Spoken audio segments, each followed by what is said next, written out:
तो परमात्मा आपको याद दिलाते हैं स्वयं अपने ऊपर ये सब उच्चारण करके, क्योंकि आप आरती आप साजे आप किंगर आप बाजे आप ताल झांझ नकारा आप नचे आप देखना रहा। कहे कबीर ऐसी आरती गाऊं आप मध्य आप समाऊं। ऐसी आरती माने ऐसी लीला कर रहा हूं मैं, ऐसा ज्ञान सुना रहा हूं। अपने पाने की विधि अपने ऊपर ही उदाहरण दे देकर कह रहे हैं कि हमें बता रहे हैं कि तुम की ऐसी सतिथि हो जाएगी एक दिन।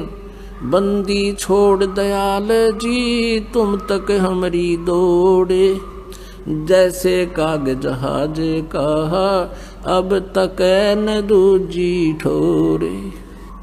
ये डीठ भूत है, परमात्मा इनके न गढ़न लाग रहे हैं। और यहाँ हम कोई जंतर मंतर नहीं करते, केवल परमात्मा की यथार्थ भक्ति बताते हैं, जिससे ये जो इस तरह के जो तीन ताप हैं आप पर नष्ट हो जाते हैं।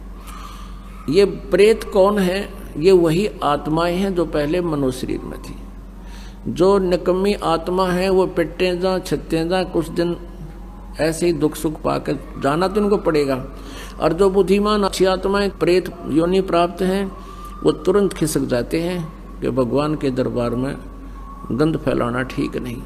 और जो निकम्मी आत्मा है उनका स्वभाव ही निकम्मा होता है। वो चाहे भूत बनो चाहे गधा बनो उसने बकवाद करने दे मतलब उसे वो फिर पिट का ही मान्या करें।